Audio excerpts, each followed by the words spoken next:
are the British people, when they vote in a general election, to be able to change the policies of the government that has previously been there.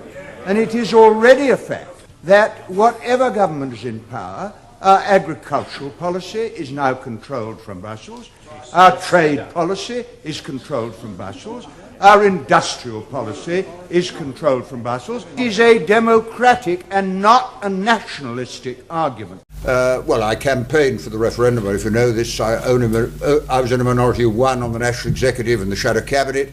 In 71, they didn't want a referendum, but in the end we got a referendum after we'd gone in and we lost it, and then I was on the Council of Ministers. And that was the most shattering experience I've ever been in my life, because I was the representative of Britain, and for 6 months I was the president of the Council of Energy Ministers. I wasn't allowed to submit a document. Only the Commission, who are bureaucrats, could submit a document. I could say yes or no, sort of a constitutional monarch, if you like. They controlled it. It met in secret. It made laws for Britain and everywhere else. It met in secret. And when I suggested we met in public, well, they nearly strangled me, because all their dirty little deals would have come out. And so the more I thought about this, and this is what it's about now, it is about democracy. And remember this, I was a member for 51 years.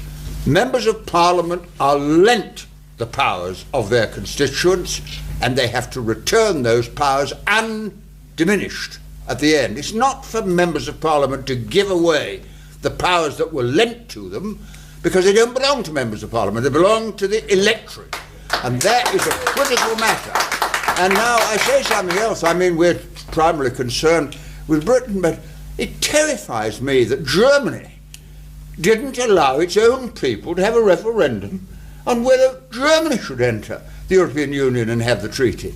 And you know, before the war, Hitler wasn't exactly a democrat, and that practice of everything being decided at the top has been carried on to that. France had a referendum, defeated it, and now Sarkozy is trying to bypass it. And we live in a continent where increasingly power has gone to a group of people who are not elected, cannot be removed, and don't have to listen to us.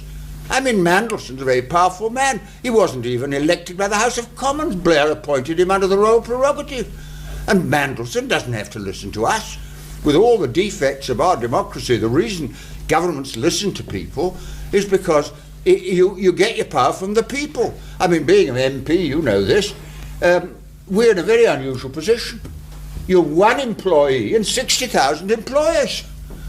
Everyone in your constituency employs you. The bus driver, the street sweeper, the home help, the policeman, they employ you. You can say what you like and always have done, but they can get rid of you. Because they can get rid of you, you have to listen to them.